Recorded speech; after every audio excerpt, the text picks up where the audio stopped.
So let's go right back to the text and make tracks. Because he's going to again be dealing for a little while more with this broad overview. So we can either go through it very quickly or extremely slowly, because there's so much content here. But we'd like to get onto his actual instructions on the practice, so we'll move quickly now. And so here we are. So these are these overviews of these different traditions. So the amulet box. The amulet box is the oral tradition of the scholar adept, the Pandit Siddha Kyungpo Nanjor. It is shown by way of the threefold self-descended preliminary practice, the main practice, which is the self-freeing of the four faults, and the result, the self-appearing three bodies. We'll just leave it at that. The main practice is also said to be pointing out the thief, the principal instruction of the Shangbak. So there's one, the principal instruction of the Shangbak-Kagyü. So one of the sub-lineages of the Kagyü tradition is the six dharmas of Niguma, who is the consort of Naropa. And the six dharmas are inner heat, which is the foundation stone of the path, illusory body, the self-freeing or the self-release of attachment and anger, dream yoga, the self-awakening of the deluded mind, clear light, the dispeller of the darkness of ignorance, transference, which is POA, transference of consciousness, Buddhahood without meditation, and the intermediate state, the bardo, the enjoyment body of the conquerors of these six dharmas. The amulet box is principally the way of meditating on the clear light, which of course is Rigpa. So just running through that quickly. Just giving outline, that's all we need for right now. The fivefold practice is a major practice of those of the Tokpo lineage. This is so Tokpo Kagyü, another of the sublineages within the Kagyü tradition. It is proclaimed in the root song of Jigten Gumbo. As for the stallion of awakening mind, as I recall, there was an actual error in the translation here. I've done it myself, skipped a line, but I've corrected it. As for the stallion of awakening mind, bodhicitta, if you do not race it along the course of altruism, the cheers of the crowd of gods and humans will not arise. So assiduously to apply your mind to this preliminary practice. So, and then we just read through this. As for seeing your own body as the royal divine body, this is state regeneration practice. Viewing your body as the body of the yidam. As for this, if you do not hold fast to your immutable throne, remain sustaining that sense of divine pride, the pure vision of your own body, the host of dakinis will not gather, so assiduously apply yourself to viewing your body as the divine yidam, the personal deity. As for the snow mountain of the Guru's four bodies, if the sun of admiration and reverence does not arise, the river of blessings will not flow, so the ice pack won't melt, the river of blessings won't flow. So assiduously apply your mind to admiration and reverence. As for the vast sky of the ultimate reality of the mind, so this is that citta again. As for the vast sky, the vast space of the ultimate reality of the mind, if the mass of clouds of thoughts is not cleared away, the planets and stars of the two kinds of knowledge will not shine, so assiduously apply your mind to non-conceptuality. The two kinds of knowledge are the two aspects of a Buddha mind. They're called in Tibetan Jinya Kembe Yeshe, the more primordial consciousness that knows reality as it is, the very nature of reality, which is referring to nirvana, dhammadhatu, shunyata. So that's one type of knowledge, and it's a primordial consciousness of knowing reality as it is. There's one, that's knowing ultimate reality, nirvana. And the other one is Jinya Zipe Yeshe, and that is the primordial consciousness that sees the full range of phenomena. So one is ontological, the second one is phenomenological. These are the two types of knowledge that manifest fully when you are perfectly awakened. So assiduously apply your mind to non-conceptuality, because both of these modes of knowledge are non-conceptual. The Buddha doesn't operate out of a conceptual mind, not in the Mahayana view. As for the wish-fulfilling jewel of the two collections, that is of merit and knowledge, if this jewel is not polished by your aspiration, your prayers, your aspirations, the results you need and desire will not arise, so assiduously practice yourself to this final dedication. The dedication of merit, which of course is once again an expression of aspiration. So moving right on with these outlines, we'll just move right through briskly. Those with the transmissions, but it just does show something of this, just the tremendous richness of this culture. I mean, I think that it just is an objective fact. I think there was simply no planet anywhere, no parallel anywhere on the planet of 6 million people with 6,000 monasteries. One monastery for every 1,000 people. 1 out of every 5 men was a monk. 1 out of every 7 women was a nun. And some of the monasteries had 10,000 monks in them. And hermitages everywhere. I mean, just all over the place. I doubt that there were many empty caves in Tibet. I think they all got filled. So it's really iconic. And I think you can tell I'm not talking about a Shangri-La. I mean, they had corruption there. They had all kinds of nasty things going on. But let's keep on coming back to what was remarkably and quite gloriously, not only unusual, but I think actually unique about this culture. Because it's just like it's yin-yang. That is, if modernity, which now dominates the whole planet, including Tibet, at least all the cities and towns of Tibet, by way of the Chinese Communist occupation. If this is the yang, and we all know about it so well, it's everywhere. Tibet was the dot. It's the dot. This little, it's not that little, but 6 million people, it's the size of Switzerland, right? Same population. So little, not as big as Los Angeles in terms of population, but so utterly complementary, so not us, so profoundly not us. When you can literally say that their highest technology could either be bridges or prayer wheels, and bridges were built 1,000 years ago, the iron bridges, by one of the great lamas, who was an engineer. But they were here and there, they didn't have that many bridges. But prayer wheels were everywhere, prayer wheels. And so that was really their best technology, the cutting edge. The prayer wheels 202 and then 2.5, really. And they seemed to be content that they actually weren't getting better ones that would go faster, Like, oh my Pemahung, here I come, I'm going to whip through that 100,000 so fast, you'll dizzy you. And I'm talking about hundreds of years now, for hundreds of years, right into the 19th century, right into the 20th century. On the whole, they really, number one, they had basically no starvation. Basically none. Nobody's extended about that kind of thing. Poor, of course. There's poor everywhere. There's poor, I don't know about Switzerland. I'm not sure about New Zealand. Maybe no poor, but people have less for sure.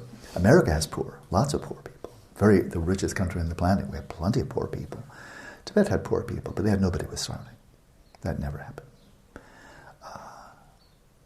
So they seem to be overall really, I lived with Tibetans for years and years and years, in India, for example. And I know a lot about it because it was only a few years separate and I've been there 4 times. They seemed on the whole really very content with the level of technology, the level of wealth, their horses, their herds, their farms. They truly were sustaining a sustainable economy. And I think the growth of GDP was 0. Because they'd found everybody had enough to eat. And the very wealthy were not that wealthy. I mean, they were wealthy, but nothing like the wealth we see nowadays, which is ridiculous. Frankly, I think it's obscene. They had wealthy people, of course, all countries do. Even poor countries have wealthy people in them. But on the whole, hedonically, and in terms of technology and so forth, they seem very content. Whereas they would direct their best and brightest. This is a good generalization. They direct their youth, the best and brightest. They would direct them to Dharma. That's where the creativity, the brilliance, and so forth. All their literature, virtually all the literature was about Dharma. So it's quite remarkable. It's quite stunning how profoundly not us they are. And when I first went living with Tibetans in 1971, moving into this refugee community, which was dirt poor, I mean, pretty much everybody was poor. By Western standards, I think they're all poor. And finding to my amazement, because I didn't know what to expect, that they were the happiest people I'd ever lived with, as a community. Not just monks here and there, yogis here and there. Ordinary villagers. But they were, just no question about it. And I lived in Europe for years, California for years, and so forth. I'd never been with such happier people, with such happy people. And kind, warm. So it's quite interesting that they seem to be quite content with the level of hedonia, but as they get into older age, like my age, that, kids are grown up, kids will start taking care of their parents, that was normal. And then the people, senior citizens, by and large, not an exception, the rule was they would just turn to Dharma. Not deep meditation, but devotional practices, whatever their level was. Reading prayers, maybe studying, reciting mantras, circumambulations, doing devotions and so forth. And boy, those older Tibetan people just seem so content. Really. I'm not idealizing anything here. This is what I lived in for 4 years. So this was a culture where this is the richness. We have tremendous richness in our modern world in so many ways. But it's not this. It's not this richness. We know what our kinds of riches are. They're hedonic. So, those with the transmissions from Dharma Lord Samba Gyare practiced and gave instruction on the 8 great guidelines, or type of guidance. I prefer guidance. It's not really, not guidelines. I think it's really guidance. Or guidances, the 8 great guidances, the 6 spheres of equal taste, and the mountain Dharma. So these are again sublineage of the Kagyut. The 8 great guidances are, it's Tit in Tibetan. Tit means to guide, like guiding on a path. So the 8 great guidances are the guidance, yes, I'm correcting it right now, the guidance on the Guru's 3 bodies. The guidance on the Guru's 3 bodies. Guidance, we don't need the, simply guidance. On love and compassion. Maitri and Karuna. Guidance on the 5-fold nectar drip. I'm not going to try to figure that one out right now. Guidance on joining the connate. Guidance on the 6 dharmas of Naropa. Guidance on equalizing the 8 worldly dharmas, or 8 worldly concerns. And guidance on meditating to reverse ill fortune through 3 secret practices. So, I'm sure one could spend months and months on that.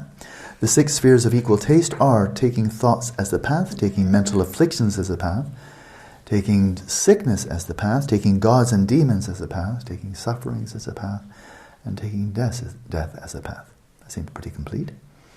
And of course that would imply these are all lojong, these are all transmuting whatever comes up into nourishment, sustenance for proceeding along the path. Then the richa, it's called richa in the mountain dharma. This is for yogis living up in retreat. In the mountain dharma there are 4 ornaments of the profound dharma, the ornaments of the oral instructions on the 3 spheres. Of these, the first is the mountain dharma, the source of all virtues. The great boat of secret empowerment, the hidden explanation of the Vajra body, and guidance on the intermediate state. These are the 4.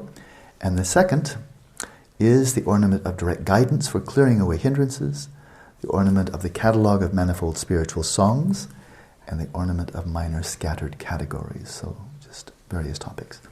Moving right on. The 4 letters, the explanation is drawn from the word amanasi, which is the Sanskrit original for inattention. Manasi meaning attention, a is the negative. Its meaning is shown by way of the words 4 letters, amanasi. Thus the first a is cutting to the root basis of the mind. The second ma shows the method of settling the mind. The third na cuts off mental error. And the 4th si shows how to take the mind as a path. That looks kind of familiar. So then the holy Dhamma of Damba Sangye. This is now going way back to the origins of the practice of the pacification of suffering is called shije in Tibetan. So it's an old tradition, been around for many, many centuries. One of the great yogis of Tibet, Padamba Sangye, the guru of Machi Lapkidrama, who was one of the earliest great yoginis in the whole history of Tibet. Thus he says, this holy dharma, the pacification of suffering, when subduing harmful male and female demons, bind them in a magic circle of austerities. When sickness arises in the body, may the dharma dhatu and awareness mix the dharma dhatu and awareness into one. When subtle conceptualization arises, cut the mental afflictions out. Again, this is klesha, afflictions. When sleeping alone in private, place yourself in bare awareness. When out amidst a multitude, look directly at whatever arises. So that's something we can use right now. When sleeping alone or resting alone, sitting alone, you're in your own room. When alone in private, place your awareness in bare awareness. So you know a lot about that. But then when you're out and about, going for a walk and so forth, then look directly at whatever arises. So if that's maybe not a time to withdraw, after all, you're out in the world, so bring your awareness out. It's refreshing. Bring your awareness out to the sense fields. I've mentioned this one-on-one to a number of you. Bring your awareness out to the visual field, out to the sky, out to the auditory field. Bring it to the tactile, right down to the ground, and look directly at whatever arises in the scene. Let it be just the scene, and so on. That would be one good interpretation. When laxity arises, rouse yourself by saying, pet! It'll wake you up. When dispersion or excitation occurs, cut it at the root. Just release it right there. When excitation, so dispersion is just that, it's this kind of outflowing of the mind. When excitation, agitation, turbulence, when this occurs, rest in the dharma dhatu, or rest in the space of awareness. And when consciousness goes out after an object, look at the reality of the object. Focus clearly, mindfulness. This holy dharma, the pacification of suffering, when bad omens occur, this was a mistranslation. Dengyen means bad omen, some kind of ill portent. When bad omens occur, take them as auspicious, in other words, transmute them into the path. Whatever concepts there are, delight in them. Of course, you can do that if and only if you're not cognitively fused with them. When sicknesses occur, take them as boons. So again, the whole notion of transmuting. Whatever happens, take delight in it. Regard everything as blessing. Viewed from the perspective of pristine awareness, it's actually true. When death occurs, take it as the path. Whatever the Lord of death may be, delight in him. Sounds fun? Good. This holy dharma, the pacification of suffering, is the enlightened view of the conquerors in the three times. This is their view, their perspective. So Damba taught when he met the exalted Milarepa. That's interesting. Then there are severance. This is Chö, the very well-known practice of Chö, which is well known as the instruction of Damba, Padamba Sangye, and the profound dharma of Machik Lapkidrama, the great yogini. The garland of views, a special instruction, and other texts of the great perfection.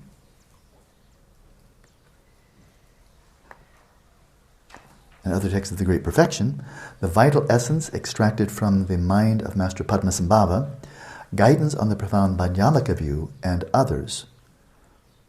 Okay? Doesn't look like a complete sentence to me, but there are days that he just gave a list of these various traditions without explicating them all. Although all of these teachings, maybe that should be a colon or something. I'll put in a colon just so we have a full sentence. Although all those teachings are given various different names that designate their individual instructions or purposes, and hear this familiar theme. It's a very important one, but I've talked about it already. When the wise examine them well through scripture and reasoning, that distinguishes how they are provisional or definitive. So provisional means they're contextual, they're provisional. They're not necessarily taken completely literally. And definitive are the ones that are just straight telling it like it is. Okay, this is the whole issue of hermeneutics, interpreting which of the teachings are to be taken literally, which to be interpreted, or which are provisional, which are definitive. So, in other words, reading the great texts, call them scriptures, the great treatises and so forth, and reading them with discerning intelligence, applying reason to them, and bringing all your intelligence to bear to determine which of the teachings are provisional, contextual, relative, which ones are definitive, which means there's invariant there. From the Madhyamaka view, it said that there's only one type of teachings that's definitive, and that's the teachings on emptiness. And everything else, planets, stars, Mount Meru, the four continents, everything else is provisional. It's provisional. It's contextual, it's relative to perspective. Whereas according to the Madhyamaka view, there's a term I like here, a cognitive invariant. So let's just play with this just briefly. And that is in basic relativity theory, just ordinary special relativity. You have these different frames of reference. Like one train is traveling at 200 miles in one direction, another train. So if you're in this train, you're in that frame of reference. You're in this train going in opposite direction, another frame of reference. Very, very, very clear.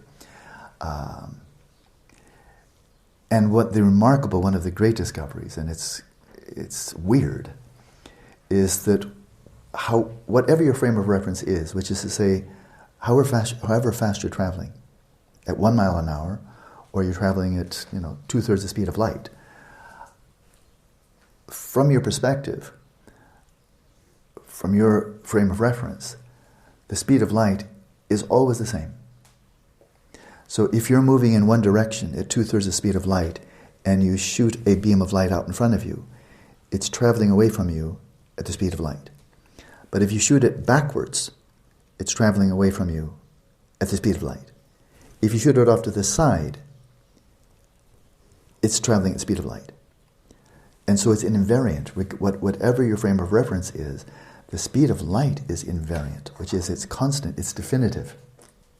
It's definitive. It's an invariant across all frames of reference. Now that's a metaphor, but it's really, really weird. And then the implications of that, which have been very, very well tested empirically, this is a very well established truth, is that given this invariant, then space, time, matter, and energy all wind up being variant depending on frame of reference. You have two frames of reference, and you can say, okay, well here we have a certain body of mass, a certain amount of energy. What is it really? So how much mass, how much energy? How long does it last? Some event taking place, how long does it last? Well, you can't say. You can say within that frame of reference it's this, but another frame of reference, somebody traveling by at 2/3 the speed of light, it'll be entirely different. So matter, energy, duration, and size, space, they're all relative to frame of reference. It's really weird, and the closer you get to speed of light, the weirder things get, right? Whereas in all of those different frames of reference, the speed of light's the one thing that's invariant. So we'd say that's definitive, and the amount of mass, size, duration, and so forth, that's provisional. It depends on context, depends on perspective, frame of reference. So in a similar way, all of that was just it's interesting. Anybody who has any interest in physics, that's kind of very cool that one man came up with that on his own. But now we can ask, all right, and with it we'll go into this deeper when we get into the Vipashyana section. But it's said in the Kalachakratantra, for example, that there are multiple descriptions of the universe. There's not just, in Buddhism, there's not just one. And it said they're all provisional. And that is, there's no account, no description of the universe that is absolutely correct from every perspective. It's all relative perspective. But now we come back to the perfection of wisdom and Madhyamaka. The one thing that is an invariant, whether you're looking at reality from the cognitive frame of reference, I spoke of the physics frame of reference, how fast you're traveling, direction and speed. But from a cognitive frame of reference, are you a deva, are you a preta, a human being, an animal, are you an Arya Bodhisattva or an ordinary person? Many, many different cognitive frames of reference. And there will arise many different realities relative to your cognitive frame of reference. Now this is just an obvious truth. Dogs hear sounds that we don't hear. Bats pick up sonar. We don't have that, right? And so forth and so on. Different species can see different bandwidths of light, right? And that's just flat out physical. But that means they're living in a different world. They're not living in the same world we are, because the world that they're experiencing is rising relative to their cognitive frame of reference. is a caninocentric universe, a anthropocentric universe, a felinocentric, and so forth and so on, a bovinocentric, shall we go on, but a preta-centric, a hell-being-centric, a deva-centric, and so forth, that reality is rising relative to these multiple cognitive frames of reference, and they're different, and they be very, very different. What is common to all of them is everything they're seeing from whatever perspective. One common denominator, empty of inherent nature. That's the one invariant. That's interesting, eh? That's the one invariant. It's always true. Doesn't matter what your perspective is. You could be a hell being or a Buddha. Doesn't matter. You may not know it, but this is true. That's the invariant. So that's kind of like a little unpacking of definitive versus provisional, or interpretive or contextual. One can say all of those. So the wise see that they all come down to a single view, and as in the case of the complementarity of hot and cold are not in contradiction. The stainless light is the great commentary on the Kalachakra Tantra, the Vimla Prabha. And so here, a verse from this great commentary, it is like jewels in the earth which are expressed or denoted by distinctive and differing names, and here's a mistranslation, from one region to the next. This is obvious, you know. One region calls it this, another region calls it that. Even though they do not differ in being jewels. So they can be the same jewels, but they'll be called different by different names, different languages, dialects, and so forth and so on. And that's what he's saying. And Geshe Rabten years ago, it was way, like a long time ago, 74, 75, he was giving a talk in the Library of Tibetan Works and Archives. I remember this so vividly. It's a long time ago. But he was giving a public Dharma talk there. Normally he was up in his little shack up in the mountains meditating. But he was invited down to give a talk. And I don't remember exactly the topic of the talk, but I do remember a point he made very clearly and emphatically, as he is referring to the four schools of Tibetan Buddhism, Nyingma, Kagyü, Sakya, Gelug. And he said, you know, they do differ. They have different interpretations, they emphasize different practices, different interpretations, they have sometimes different texts. This is the Sakya text, this is the Nyingma text, and so forth. There's a lot of variation, There's just no question about it. As we've just seen, we gave a whole list upon list of different traditions. But for all the diversity of them, he said, you should know this. They're all like a single lump of gold that is shaped in different forms. But the gold is the same. That was helpful. So we move right on. So, the actual meditation. How then is Mahamudra meditation ordered? This is interesting, and I've seen this before. But I first encountered it here when I received the teachings, the transmission on this text in 1976. Thus, of the two systems, okay, there are two approaches. I think approaches will be better. Either way. Seeking meditation on the basis of the view, or seeking the view on the basis of meditation. We have these two systems or approaches. The explanation here is according to the latter system. Seeking the view, in this case we'll see that in this context he's referring to the Madhyamaka view, the view of Nagarjuna, the middle way view of emptiness and dependent origination. But there are two approaches here. And that is, one is that you seek meditation on the basis of the view. Well, this has become almost universal nowadays. Not quite universal, but very, very common, especially in the Gelugpa tradition, but elsewhere as well.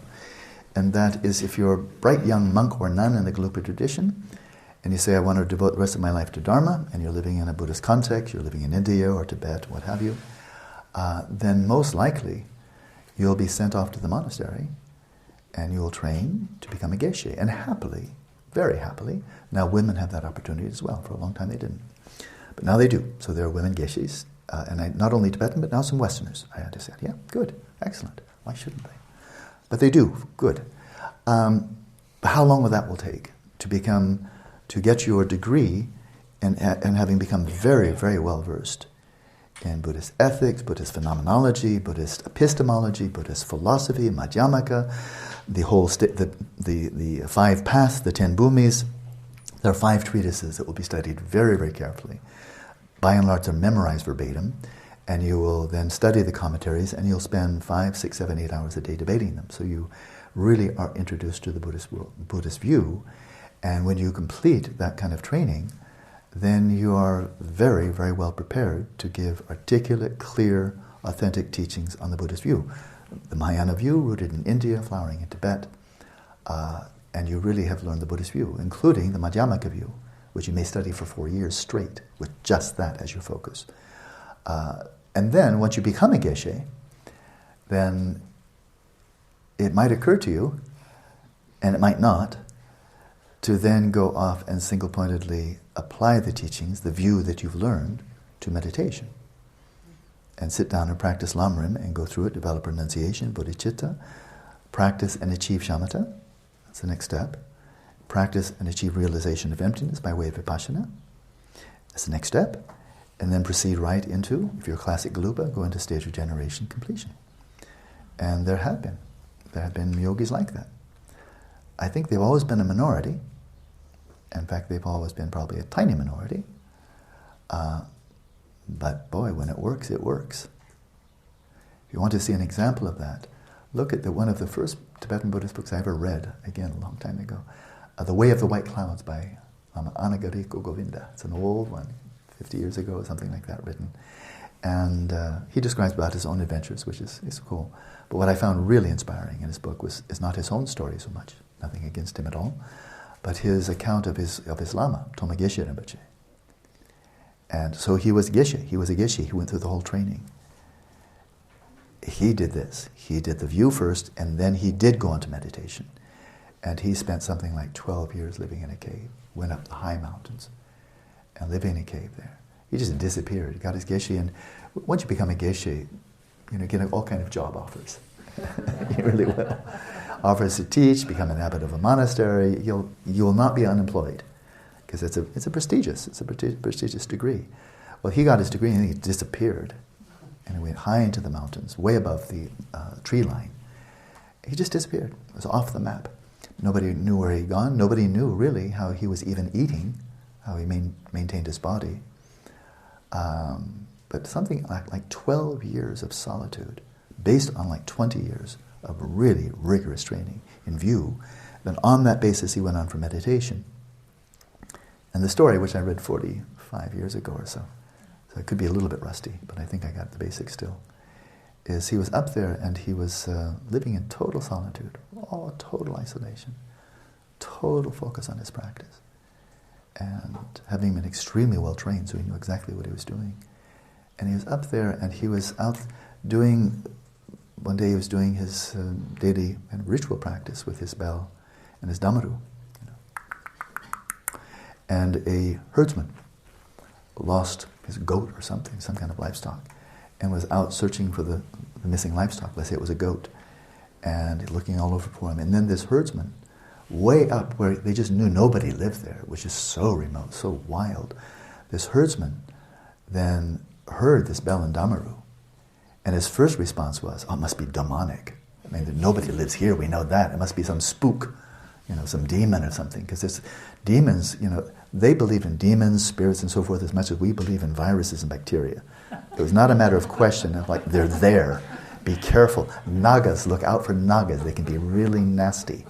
So they took all of these very seriously, as we seriously, wash our hands after, we've been messing around, doing something that's, unclean, whatever, anything. So he heard this and he thought it was a spook, some demon or demonic force or something. Why a demon would want to ring a bell and down, I don't quite know the logic, but basically he just kind of assumed, we know nobody lives here, so therefore it can't be human. If it's not human, it's one of those spooky creatures. So he got really freaked out and he hunched down, but then his curiosity overcame him, and he peeked around the rock to, got closer, what's the spook? And he saw it was this yogi. And then, just day and night, from being kind of freaked out and thinking there's going to be some apparition, to then immediate, very deep reverence. That would just be the natural response for any traditional Tibetan. Then reverence, then we're dealing with a holy man here. Because he knew, he's from the nearby village, he knew nobody's giving any supplies. Everybody knew that. You go up once a week, once a month, bring up some samba. Nobody was doing that. So he thought, well, this man must be really the real deal, because he's been living up here with no food, and who knows how long. So then he kind of crept up to him very humbly, to the yogi, and asked for a blessing. And then, of course, he went down to the village and blabbed to everybody. Hey, there's a yogi up there. Oh boy, let's go see. That was the end of the Geshe's retreat. Forget it. He'd been discovered. But if you read Anagarika Govinda's account of this man, he was spectacular, really spectacular. The way he lived, the cities he displayed, the power of his wisdom, and then the manner in which he died was really quite spectacular, quite amazing. So when it works, and it doesn't matter at all whether it be a Gelug Mahamudra Sakya. The Tibetans don't care. That I can tell you. When they see it's a holy person, the last thing they're thinking is, what are you, Sakya or are you Gelug? They're not checking credentials. If it's a holy man, and they really, frankly, they don't care whether it's a man or a woman. If it's a holy person, it's a holy person. I don't think, on that level, I think gender bias is gone. In many other cases, it's there, but not here. So when I read that, I was really inspired. And then, of course, he passed away, and then, not too long after that, several years back later, they sent out search parties. Because the Toma Geshe Rinpoche had actually established monasteries not only in Tibet, but also in Sikkim. And I think in Darjeeling, in India, way up there in northeastern India. So the Tibetans did what they always do with the great lamas. They look for the tulku, the reincarnation. And I'm sure they did divinations and so forth, and they sent out search parties, traveling as usual incognito, so nobody knows it. They look like merchants or just traveling people. But they knew where to go. They knew which village to go to. And it was actually in Sikkim. And so they sent this search party down, and this is all written in the book. So you can read the book to see whether my memory is completely bonkers or whether I'm telling what actually I read 45 years ago. But I think it's correct. So they sent the search party, and they have the kind of the GPS on the little tuku. By their divinations, they knew where to go. And so the search party's walking down this little street in this village in Sikkim, and a little boy comes out, like 5-year-old, 4-year-old, and he takes one look at them, he runs back into the house, and he calls up to his mom and said, "Mom, they've come to take me back to my monastery." Then they did tests. He recognized some of the people in the search party by name. They brought him back to his monastery. He recognized buildings that had been erected since he died. He said, "Oh, this wasn't here last time I was here," and so forth and so on. I read that. And that is one of hundreds upon hundreds of accounts like that. If it were one, you'd say, "Oh, this is probably just superstition or whatever." No, it's every generation. It was common. So I read that and I think, Paul, I think they know something we don't know. That was my impression. So when it works, it works. Meditation on the basis of the view. If you have only the view, you never get around to meditation, well, at least you can probably be a virtuous person with good knowledge and maybe an articulate teacher. And that's not trivial. But you don't speak from realization. Right? But that's not the approach he's taking here. The approach he's taking here is seeking the view on the basis of meditation. Well, as we'll see in this context, seeking the view on the basis of meditation is first achieving shamatha. Basic meditation doesn't mean any kind of meditation, it means shamatha. It'll be very clear here. So first of all, before you go for elaborate or concise teachings on the middle way view, perfection of wisdom, and so forth, first make your mind a suitable vessel, practice and achieve shamatha, and then with the sublimely purified mind, sane mind, free of the 5 obscurations, richly imbued with the 5 dhyana factors, serviceable, blissful, stable, clear, very low signal-to-noise ratio, ready to be put to work, then be introduced to the view. And he says, between these two, I'm following the latter. So this is really the yogi's approach. Okay? Now, for those of you who have heard earlier podcasts from me, like Amy, and others, I'm sure, Claudio, you ever heard this one before? Yep. Natural Liberation, yep. By Padmasambhava. He says exactly the same thing. And he says it right before he goes into his explanation of shamatha. He said there are 2 approaches. There's those who seek the view on the meditation on the basis of the view, and those who seek the view on the basis of meditation. And he's taking exactly the same approach as the Panchen Rinpoche here. Now, in the Gelugpa tradition, it's said that the Panchen Rinpoche, in his previous incarnation, he had many, of course, he was Atisha. Atisha took birth as Panchen Rinpoche. And Atisha himself was said to be a speech emanation of Padmasambhava. So it goes around, comes around. So, and the speech emanation, of course, is the lake-born Vajra. So from Padmasambhava to Atisha to Panchen Rinpoche, all in the same family. Okay? So how is it that one acts according to the second system? So if you're going to do that, if you're going to seek the view on the basis of meditation, in other words, take a very empirical approach. The other one, which can be very strong, I just gave an elaborate account of how it can really work well. Geshe Rabten also spent 24 years earning his Geshe degree, earned top marks, highest level, and then it was very moving. I mean, I learned this when I received his autobiography. He was absolutely first-rate scholar, absolutely first-rate. And so he could have really had any job he wanted within the Gelugpa tradition. I mean, he was outstanding. He's also a brilliant teacher, outstanding teacher. But what he commented, which I found very moving when I received his life story when I was 22, 23 years old. So there he is. He started his training when he was 19, quite old for a Tibetan. And he finished his final degree, and this was an all-day exam where you're examined on everything you've studied for the last 24 years, and you're equally responsible for everything you've studied. It's not like anything like getting a university degree, where they assume by the time you've graduated you've forgotten 95% of what you've learned. Literally, you've forgotten 95% of what you've learned. And I know that. It's very true. Whereas when you're up for your final exam, and it's an oral exam, and it will take all day, and you will be examined by the most brilliant scholars available, and it will be all day, they can ask you about anything you've studied over the last 24 years. And they will. They will. And they may quote a text that you memorized 20 years ago. And you better remember it, because they'll ask you to unpack it, interpret it, and defend your interpretation. And if you blow it, well, when the Dalai Lama took his exams, 30,000 people were watching. So if he blew it, and they did not pull punches with him. Oh, he's the king, we have to be sweet. They brought out the sharpest of the sharp to examine him. And he did pass with flying colors, but he earned every bit of that. They did not get the soft touch approach. So it's quite an awesome, but here's the point. So he passed his final exams, got the highest, like summum cum laude, the highest honors degree, and he could really have any job he wanted. And then this thought came to his mind. He told me, and it's in the book, The Life and Teaching of Geshe Rabten, published in 1980, a long time ago.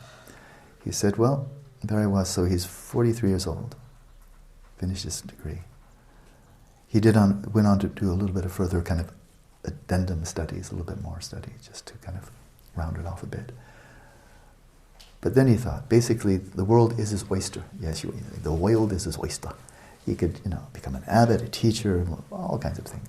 He was already, he was appointed to be a secondary tutor, like a doctrinal consultant for the Dalai Lama. That was quite prestigious. But then he made this comment. He said, now, as I'm getting older, he's moving towards 50, he said, well, I note now that most of my teachers have passed away. They're either old or they're passed away. And how can I repay their kindness? Now, especially, so many are gone already. And he said, there's only one way I can repay their kindness. And that is to devote myself day and night to single-pointedly practicing the teachings they gave me.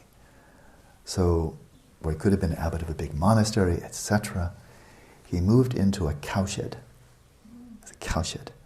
4 walls, a slate roof, branches for rafters, no utilities, forget about it, no water, nothing, just a cowshed. He moved into there, lived there for 6 years, and single-pointed practice, devoted himself to meditation. And that's where I met him. And that's where I received his life story in his cowshed. So that's another example of a person who had tremendous erudition, really was immersed in the view, and then single-pointedly, and immersed himself in practice. And he was there for 6 years, and during that 6 years or so, during the latter part, there were these Western hippies showing up in Dharamsala. This is very late 60s, very early 70s. And they'd show up and, want to learn about Buddhism. Well, none of the lamas could speak English. And that would be the most common language among the Westerners. But Geshe Rabten had a student who could speak a little bit of English. And that means a little bit more than anybody else. It was very little.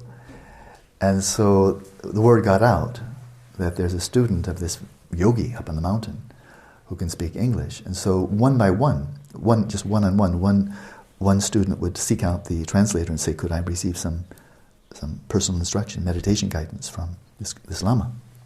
And they would give him one teachings, here and there.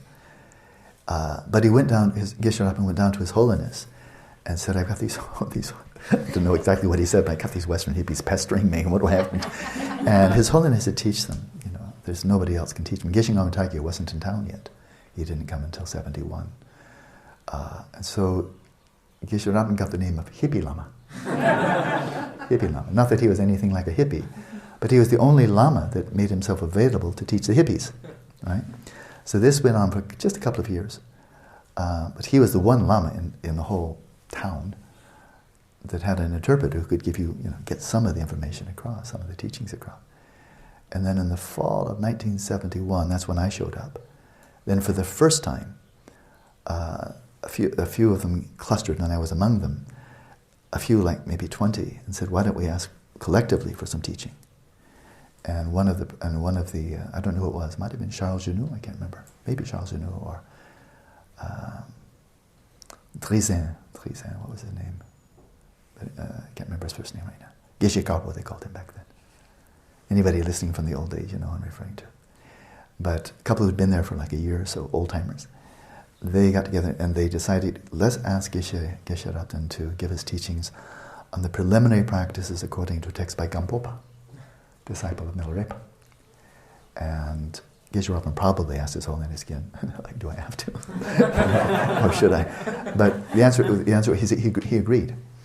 And so this I must say, I mean, if my face is getting really soft, and it's because it was just magic. It was just magic, we're all like 20, 22, we're all young, and we're all over the West, all of Europe, New Zealand. I remember one guy from New Zealand, America, and so on. And we'd hike up to his little cabin, this little hut, and we'd cram 20 people into his little cow shed, sitting on the dirt. And Gonzo Rinpoche would be sitting right next to him, and he would give us these teachings. And they were wonderful, really wonderful. Like once a week we'd go up there. He was the yogi from whom we received teachings. And then eventually a Swiss French woman, Madame Ansemé, quite the lady, woman of great culture. She got to know Geshe Rabten and His Holiness. And she had a lot of connections. She was very highly placed in Swiss society.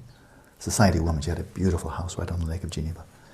And she asked His Holiness, she asked Geshe Rabten whether he'd be willing to come to the West and live in the West, in Switzerland, and really turn the wheel of Dharma there.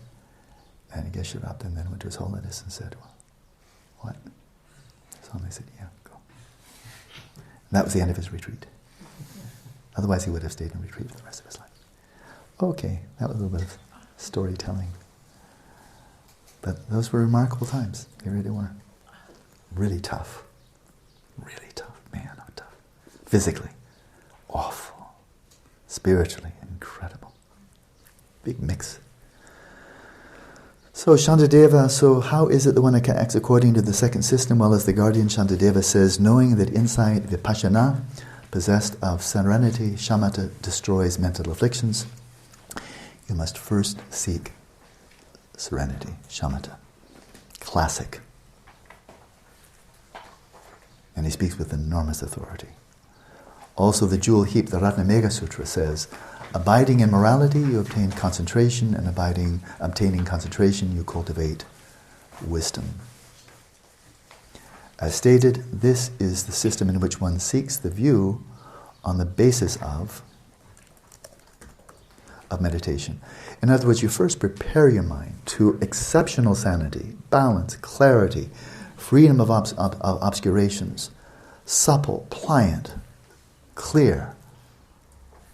And so bringing like a pure golden chalice, and then you say, please pour into the chalice the nectar of the teachings of the middle way. And that's the way that Panchen Lozang is teaching here.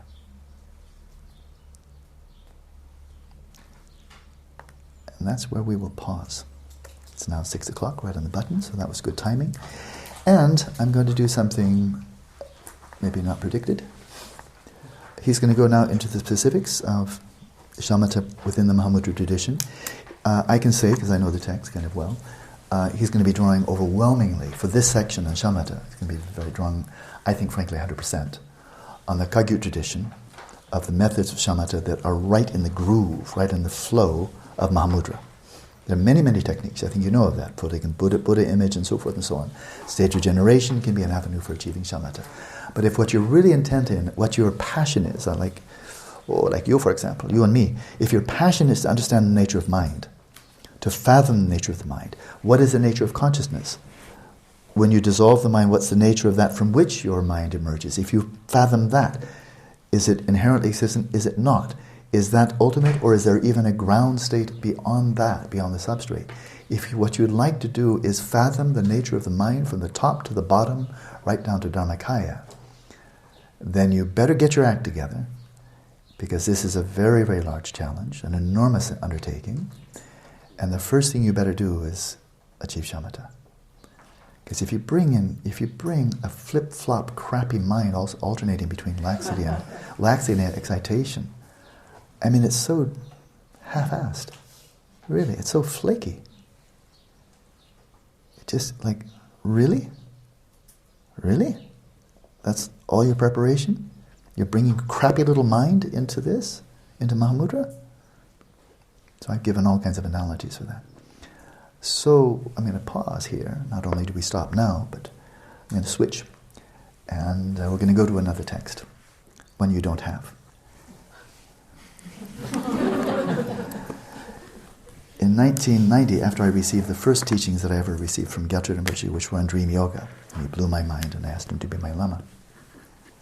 Not long after that, then he asked me for the first time to serve as his interpreter, to be his interpreter.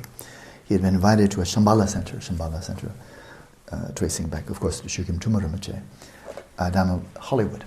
They'd invited him to come down and give teachings. And Gyaltsen Rinpoche asked me to come down and act as his interpreter. Of course, I accepted very gladly, joyfully. And I then was his interpreter, his primary interpreter for 7 years. But it began there in Hollywood.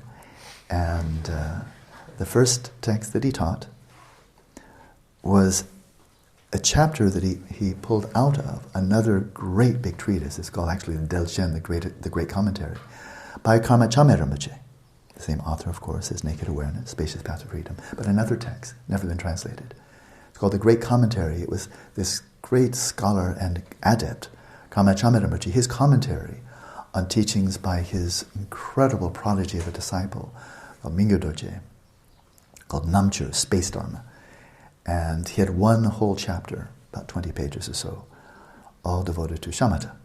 So Gyaltsen Rinpoche plucked out of that very large text chapter on shamatha, chapter on Vipashyana. And he taught them, and he completely blew my mind. Just blew my mind. And as I have done so many times, when I receive teachings on a text that I think is fantastic, then I translate it.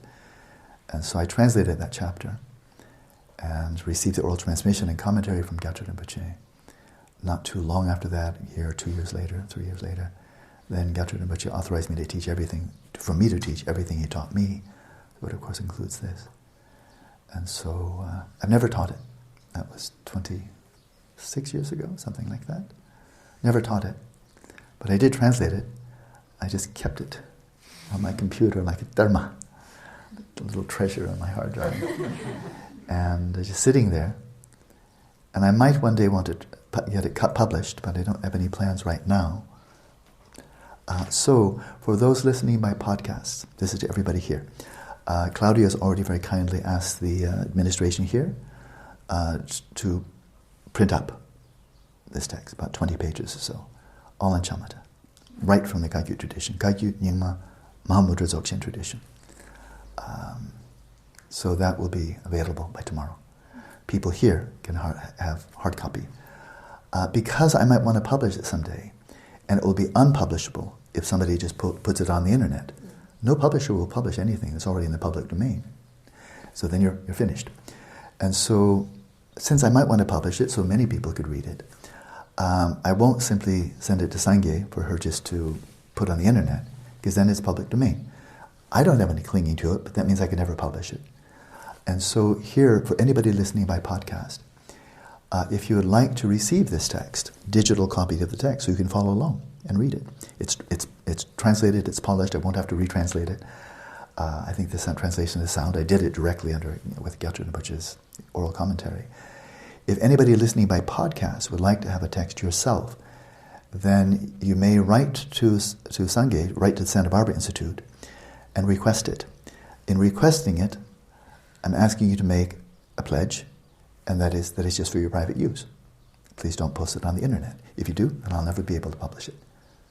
You can share it with friends, but please just use it for that. And so that's my request. So anybody who requests Sangye, and I've already checked with her, she's very happy to send it, but she'll send it out one by one. So it's a bit of extra work for her, but she's happy to do it. And so then it'll just be on her system. That you'll use it for your own sake, you'll practice it, share it with friends if you like, just don't pop it on the internet. Unless you want to make sure it will never be published and nobody else will ever see it, except by the internet. And it's hard to find, of course. Somebody disappears into a billion websites. Where can you find it? So that's it. We'll do that. We'll go focus on that. That'll take us on a little excursion for a few days, and then we'll come right back to Panchen Rinpoche's text. So that's all clear? All right. Very good. So I'll show you that. Yeah, it is precious, that I would say. I'm very happy to share it with you. It has the blessings of the lineage, and so as the Panchen Rinpoche is uniting the Gelug and Kagyü, Karma Chagmé is uniting the Kagyü and the Nyingma. And so this is a big, happy reunion. Okay, good. Enjoy the day. See you tomorrow morning.